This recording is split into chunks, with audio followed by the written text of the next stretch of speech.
அனைவருக்கும் வணக்கம்.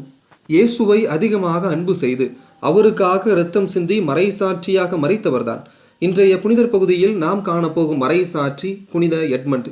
இவர் இங்கிலாந்தில் உள்ள கிழக்கு ஆங்கிலியாவில் ஆட்சி நடத்தி வந்த அரசருக்கு மகனாக 841வது ஆண்டு பிறந்தார். இவருக்கு 14 வயது நடக்கும்போது இவருடைய தந்தை இறந்துவிட இவர் ஆட்சி பொறுப்பை ஏற்றுக்கொண்டார். சிறு வயதிலேயே ஆட்சி பொறுப்பை ஏற்றுக்கொண்ட எட்மண்ட் மக்களுக்கு நல்லதொரு ஆட்சியை வழங்கினார். இவருடைய கனவெல்லாம் பழைய ஏற்பாட்டில் வரக்கூடிய தாவீது அரசரை போன்று கடவுளுக்கும் மக்களுக்கும் ஏற்ற ஒரு நல்ல அரசராக விளங்க வேண்டும் என்பதாக இருந்தது. அதற்காக இவர் திருப்பாடல்கள் அனைத்தையும் மனனம் செய்தார். அவற்றை நீக்கமற கற்று தேர்ந்தார். அதில் சொல்லப்பட்ட இறைவார்த்தையின் துணையோடு மக்களை நல்ல முறையில் வழிநடத்தி சென்றார். இதனால் மக்கள் அனைவருக்கும் இவரை பிடித்து போனது. இவருடைய நிர்வாக திறனை பார்த்துவிட்டு இந்த சிறிய வயதில் இவ்வளவு சிறப்பாக இந்த நாட்டை ஆள்கிறாரே என்று அவரை நெஞ்சார போற்றி புகழ்ந்தார்கள். இப்படி நாட்கள் போய்கொண்டிருக்க 870ஆம் ஆண்டு இங்வார் தலைமையில் டானிஷ் என்ற இனக்குழு ஒன்று கிழக்கு ஆங்கிலியாவின் மீது படையெடுத்து வந்தது.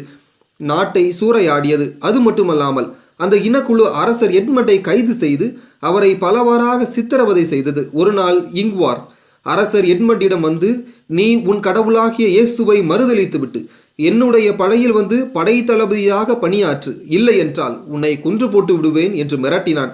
எட்மண்ட் அவனுடைய மிரட்டலுக்கு சிறிது கூட பயப்படாமல், நீ என்னை என்ன வேண்டுமானாலும் செய்யலாம், ஆனால் நான் ஒருபோதும் என் ஆண்டவர் இயேசுவை மறுதளிக்க மாட்டேன் என்று தன்னுடைய விசுவாசத்தில் மிக உறுதியாக இருந்தார்.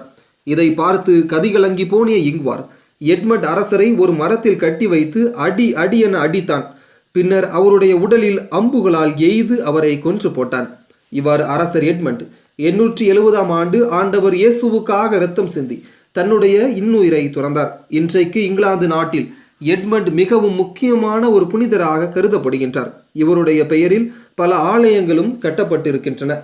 ஆக இன்றைய புனிதர் நமக்கு கற்பிக்கும் பாடம், துன்பங்களிலும் நம்முடைய விசுவாசத்தில் நிலைத்திருப்பது.